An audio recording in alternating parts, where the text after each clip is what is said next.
नमस्कार दोस्तों, आपके रहेगा 1 जून को जो फर्स्ट शिफ्ट हुई थी शिक्षण अभिरुचि आपके जो है वो बाल मनोविज्ञान शिक्षा शास्त्र के सारे क्वेश्चन 100% हम सही उत्तर देंगे। आप अपना मूल्यांकन कर लीजिएगा। अध्यापक कक्षा हमारा 3 ईयर का अनुभव रहा है। हमने रीट मेंस की भी उत्तर कुंजिका निकाली, आप जो है BSTC की भी निकाल रहे हैं। हमारी 100% संभावना रहती है कि सही उत्तर दें ताकि बच्चों का मोटिवेशन बरकरार रहे। तो पहला क्वेश्चन है अध्यापक कक्षा। आपको सभी बताएंगे कि क्वेश्चन सही ये है, लेकिन सही क्यों है वो रीजन मैं आपको बताऊंगा। अध्यापक कक्षा में अनुशासन बनाए रखता है, उसका व्यवहार है दोस्तों क्या है, सामान्य हो, भेदभावपूर्ण हो, परिस्थितिपूर्ण हो या निष्पक्ष हो। तो ये बिल्कुल आसान है कि सभी बच्चों को समान रखना चाहिए, निष्पक्ष होना चाहिए, किसी के प्रति जो है वो क्या नहीं होना चाहिए, उदार नहीं होना चाहिए। ऑप्शन नंबर डी बिल्कुल इसका सही होगा। अगला देखिए, आर्थिक रूप से वंचित छात्रों के प्रति शिक्षक की सामाजिक संवेदनशीलता में कौन सा कार्य दर्शाता है। उन्हें बिना रोजगार दिए विवेकपूर्ण ढंग से अतिरिक्त संसाधन प्रदान करना, उन्हें अपनी समस्याओं को कक्षा के सामने रखना, या शर्मिंदगी से बचने के लिए ज़रूरतमंदों को नज़रअंदाज करना, या उन्हें कम चुनौती देकर कार्य करना। तो देखिए, आर्थिक रूप से कोई भी छात्र कमज़ोर होता है तो हमेशा एक शिक्षक को उन्हें अपनी समस्याओं को कक्षा में साझा नहीं करना चाहिए, क्योंकि सभी बच्चे उसके प्रति हीन भावना व्यक्त करेंगे। उन्हें उजागर किए बिना दोस्तों, उन्हें बिना उजागर किए उसका कोई भी अगर कोई मदद कर सकता है शिक्षक तो वो करनी चाहिए। तो ऑप्शन नंबर ए इसका बिल्कुल सही होगा। कौन सा गुण एक शिक्षक को परिवर्तनकारी नेता के रूप से अलग करता है दोस्तों। एक, शैक्षणिक परिणामों पर ध्यान देना, छात्रों को उनकी अपेक्षाओं से अधिक उन्हें प्रेरित करना, पारस्परिक आपके रहेगा क्या रहेगा, पारस्परिक रहेगा विधियों को अपनाना, या स्थिरता सुनिश्चितता से बचाना, जोखिमों से बचना। तो हमेशा शिक्षक को अलग क्यों बनाता है, क्योंकि छात्रों को उनकी अपेक्षाओं से अधिक हमेशा शिक्षक एक मार्गदर्शन होता है, मित्र होता है, वो हमेशा छात्रों को प्रेरित करता है, अधिगम के लिए मोटिवेट करता है। तो ऑप्शन नंबर बी आपका इसका बिल्कुल सही होगा। अगला क्वेश्चन देखिए, सीखने का सर्वाधिक उपयुक्त उद्देश्य क्या होता है। व्यवहार का परिवर्तन, व्यक्ति की रोजगार के लिए तैयार करना, सामाजिक एवं राजनीतिक जागरूकता, या पारिवारिक समायोजन। तो सीखने का दोस्तों व्यवहार परिवर्तन हो जाना ही अधिगम है, नया या अनुभव होता है व्यक्ति को। तो वो व्यवहार सीखना व्यक्ति का उत्तरोत्तर राजमार्ग है, ये स्किनर ने कहा था दोस्तों, ये स्किनर की परिभाषा है। तो ऑप्शन नंबर ये इसका बिल्कुल सही होगा। अगला देखिए, शिक्षक के लिए छात्रों में रचनात्मकता को प्रोत्साहित करने हेतु प्रभावी तरीका आपका क्या होना चाहिए दोस्तों, क्या तरीका होना चाहिए। उसको जो है बहु समाधान वाले खुले प्रश्न प्रदान करने चाहिए, या अनुशासन बनाने के लिए दोहरावपूर्ण कार्य सौंपना, पाठ्यक्रम को बिना विचलन के लिए टिके रहना, मानकीकृत परीक्षा की दोस्तों क्या करनी, तैयारी पर ध्यान देना। तो ये परीक्षा की तैयारी वाला होगा नहीं, पाठ्यक्रम ये होगा नहीं। इसका ऑप्शन नंबर बिल्कुल ये रहेगा, बहु समाधान, यानी एक से अधिक समाधान वाले उत्तर होंगे जिसे छात्र रचनात्मक रूप से सोच सकते हैं।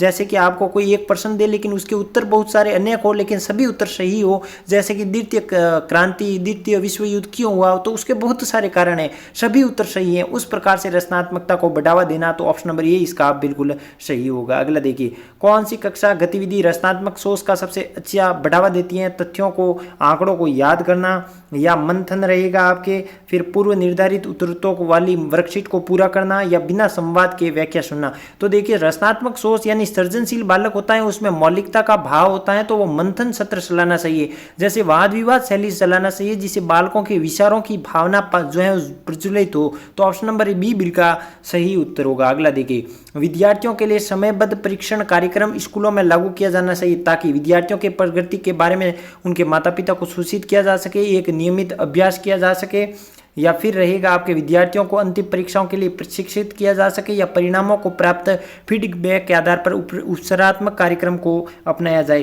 तो इसका देखिए सही और सटीक क्यों कारण है। देखिए दोस्तों, इसका देखिए हमेशा परिणामों को प्राप्त शिक्षक को करना चाहिए, उसका फीडबैक लेना चाहिए, मूल्यांकन करना चाहिए, छात्र इस वर्ष पिछली कक्षा में क्या है, आगे की ग्रोथ क्या है, उसके बाद उपचारात्मक कार्यक्रम करना चाहिए। यानी समस्या का पता लगाने के बाद जो प्रशिक्षण किया जाता है उसे उपचारात्मक परीक्षण कहते हैं। तो ऑप्शन नंबर डी बिल्कुल इसका सही होगा। अगला देखिए, एक शिक्षक को जटिल विषय शुरू करने से छात्रों को प्रतिरोध का सामना करना पड़ता है, उन्हें कौन सा योग्यता आधारित दृष्टिकोण अपनाना चाहिए दोस्तों, कौन सा दृष्टिकोण आपके अनुसार अपनाना चाहिए। प्रतिरोध के बावजूद मूल योजना पर टिके रहना, कक्षा में सामंजस्य बनाए रखने की विशेष छोड़ देना, छात्रों की प्रतिक्रिया का विश्लेषण करना और दृष्टिकोण को समायोजित करना, या प्रयास की कमी को छात्रों को डालना। तो बिल्कुल इसका आसान ऑप्शन नंबर सी रहेगा। छात्रों की प्रत्येक प्रतिक्रिया, कोई भी डाउट हो उसका विश्लेषण करना, उसका समाधान करना और दृष्टिकोण से उनको व्यवहार परिमार्जित करना। ऑप्शन नंबर सी बिल्कुल सही होगा। मैं एक बात फिर पुनः बता देता हूँ, सभी उत्तर बताएंगे लेकिन मैं ये बताऊंगा उत्तर सही क्यों है, उसका रीजन होना चाहिए। आपके पास बाल मनोविज्ञान शिक्षा शास्त्र का अच्छा अध्ययन होगा तभी आप ये कर पाओगे। पाठ के दौरान एक छात्र के अपरंपरागत विचार पर शिक्षक को कैसी प्रतिक्रिया देनी चाहिए, पाठ योजना पर ध्यान रखने के लिए उसे खारिज करना, पाठ्य पुस्तक के अनुसार उसे तुरंत ठीक करना, इसकी संभावित क्षमता को जांचना और आगे के लिए प्रोत्साहित करना, या इसे नजरअंदाज करना और विषय को आगे बढ़ाना। तो इसका सही होगा पाठ्य पुस्तक के अनुसार तुरंत इसे ठीक कर लेना ही दोस्तों शिक्षक की प्रतिक्रिया होना चाहिए। ऑप्शन नंबर बी बिल्कुल सही होगा।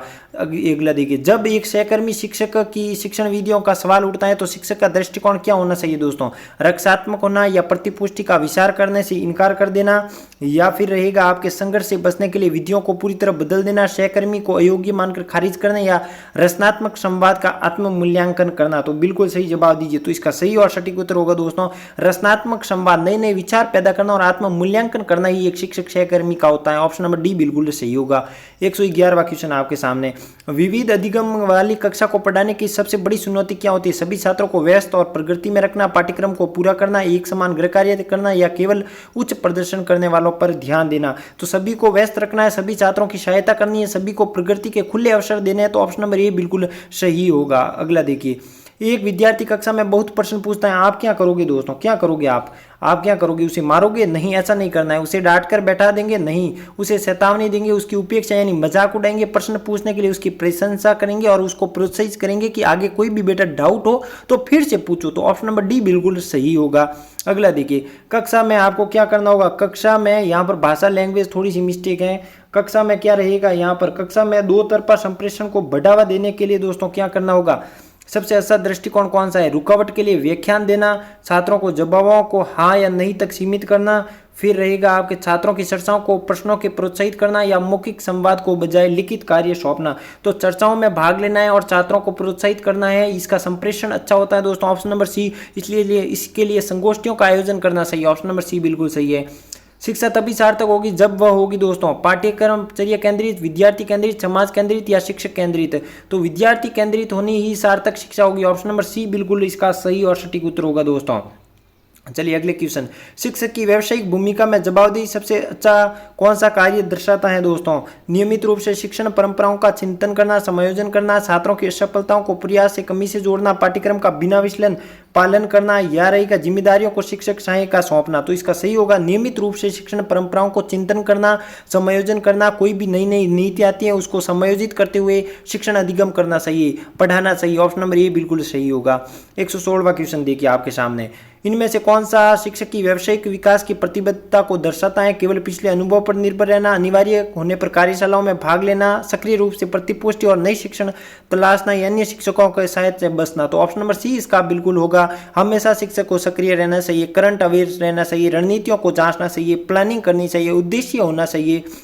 अगला देखिए, जब एक शिक्षक छात्रों के सामने गलती करता है तो शिक्षक के सामने उपयुक्त प्रतिक्रिया क्या होगी, गलती को स्वीकार करना, इसे सीखने के लिए अवसर का उपयोग करना, या विश्वसनीय बनाए रखने के लिए इसकी गलती को इनकार कर देना, संसाधनों या समय जैसी बाहरी कारकों को दोष देना, इसे नजरअंदाज करना, या जल्दी से भाग जाना। तो गलती हमेशा होती है तो उसे स्वीकार करना और इसे सीखने के लिए नए अवसर के रूप में लाभान्वित होना। अगला देखिए, कक्षा में कमजोर विद्यार्थी के अतिरिक्त समय क्यों देना चाहिए, पूर्ण सहमत हैं आप, असहमत, कुछ सहमत, लगभग? बिल्कुल सहमत होने चाहिए। कक्षा में कमजोर विद्यार्थी को जो है वो एक्स्ट्रा समय देकर उसको जो है सक्रिय अधिगम के व्यक्ति के बालक के रूप में आगे खड़ा करना ही एक शिक्षक का दायित्व कर्तव्य होता है। 19/100 विद्यार्थियों के शिक्षण में अधिगम प्रतिभागिता संभव है दोस्तों, परिचर्चा द्वारा, श्रव्य दृश्य सामग्रियों द्वारा, व्याख्यान या पाठ्य पुस्तक द्वारा। बिल्कुल 119वां क्वेश्चन दीजिए। तो श्रव्य दृश्य यानी जो टीवी होते हैं, टीवी टेलीविजन, इसके माध्यम से देख भी सकते हैं और शिक्षा बालक ग्रहण भी कर सकता है। तो ऑप्शन नंबर सी बिल्कुल सही होगा। अगला देखिए, एक शिक्षक को छात्रों की भागीदारी में लगातार कमी दिखाई दे रही है, इसे संबोधित करने के लिए उसे कौन सा दृष्टिकोण अपनाना चाहिए, छात्रों की प्रेरणा की कमी को दोष देना, इसे अस्थायी शरण मानकर नजरअंदाज करना, अपनी विधियों पर विचार करना और सुधार की तलाश करना, या भागीदारी सुनिश्चित करने के लिए दंडवर्दी करना। इसका बिल्कुल सही दीजिए। 120वां क्वेश्चन आपके सामने आपके समक्ष। तो इसका क्या होगा दोस्तों, बिल्कुल हमेशा प्रश्न को पढ़ना है और अच्छे से उत्तर देना है, अपनी विधियों का विचार करना है और दूसरों की सुधार की तलाश करना है। ऑप्शन नंबर सी इसका बिल्कुल सही होगा।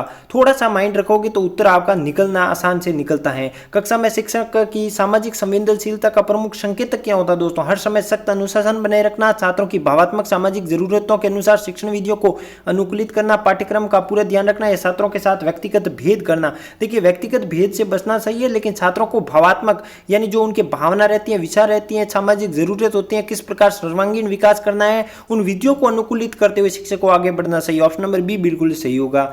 अगला देखिए, यदि विद्यार्थी कक्षा में न आए तो एक अध्यापक की हैसियत से आप क्या करोगे? वास्तविकता की उपेक्षा करेंगे, उसका मजाक उड़ाएंगे, क्यों नहीं आया भाई? अध्यापक को रुचिकर और प्रभावी बनाने की कोशिश करेंगे, विद्यार्थी को दंड देंगे, कारण समझेंगे और उसे दूर करेंगे। बिल्कुल 122वां क्वेश्चन दीजिए। तो करना क्या है आपको? बिल्कुल आसान सा क्वेश्चन है। विद्यार्थी कक्षा में नहीं करे तो क्या करेंगे? कारण समझेंगे और उसे दूर करने का प्रयास करेंगे, चेष्टा करेंगे कि ऐसा क्या हुआ और क्या हुआ। तो ऑप्शन नंबर डी बिल्कुल इसका सही और सटीक उत्तर होगा। अगला देखिए, निम्नलिखित में से कौन सा कार्य विद्यार्थी को अंतःक्रिया की अपेक्षाकृत अधिक स्वतंत्रता प्रदान करता है? सिनेमा के उपयोग, छोटे समूह में चर्चा, विषय विशेषज्ञ या दूरदर्शन के विभिन्न देशों का कार्यक्रम देखना। तो इसका बिल्कुल सही क्या होगा? आंसर दीजिए। बिल्कुल सही और सटीक दीजिए। 123वां क्वेश्चन, हमेशा विद्यार्थियों की अंतःक्रिया भावना के लिए छोटे समूहों का निर्माण करना सही दोस्तों, ताकि जो है अलग अलग बालकों की अलग अलग अभिव्यक्ति आती हैं, जिससे इस बालकों का सर्वांगीण विकास हो सके।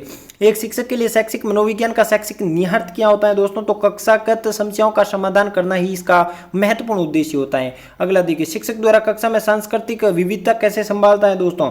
कैसे संभालना चाहिए? तो उसे पृष्ठभूमि की परवाह किए बिना सभी छात्रों के साथ एक जैसा व्यवहार करना चाहिए। ऑप्शन नंबर ए बिल्कुल सही है। अगला देखिए 126वां, आपके विद्यालय में दो अध्यापकों में झगड़ा हो जाते हैं तो आप क्या करेंगे? झगड़े का कारण जो है वो जानेंगे, उसे प्रयास करेंगे दूर करने का। तो ऑप्शन नंबर बी बिल्कुल सही होगा। 127वां देखिए, एक शिक्षक को क्या करना चाहिए जब अभिभावक उनकी शिक्षण विधियों पर सवाल उठाता है? तो क्या करना चाहिए आपको दोस्तों? अभिभावकों को खुश करने के लिए तुरंत बनाना चाहिए, जो है विधियां बदलना, विधियों को व्यावसायिक समझाना और संवाद पर आमंत्रित करना। तो ऑप्शन नंबर यहाँ पर झगड़े का कारण भी ढूंढोगे, लेकिन इसका सही उत्तर होगा दोस्तों क्या होगा? इसका ऑप्शन नंबर सी होगा, इसका करेक्ट राइट आंसर होगा। चलिए अगले क्वेश्चन की ओर बढ़ते हैं। अगला क्वेश्चन आपके सामने आपके समक्ष, निम्नलिखित में से शिक्षार्थी को कौन सी विशेषता उसके रुचि की जो है वो दक्षता को प्रभावित नहीं करती दोस्तों? मानसिक परिपक्वता, दृष्टिकोण, रुचि, इसका क्या होगा दोस्तों? बिल्कुल सही जवाब दीजिए। कौन सा शिक्षार्थी की विशेषता बालकों को प्रभावित नहीं करती? तो लिंग नहीं प्रभावित करती। ऑप्शन नंबर डी बिल्कुल सही होगा। एक शिक्षक को किसी विषय में छात्र कमजोर संबोधित करता है तो सीसी सतत व्यापक मूल्यांकन का प्रयोग कैसे करना चाहिए दोस्तों?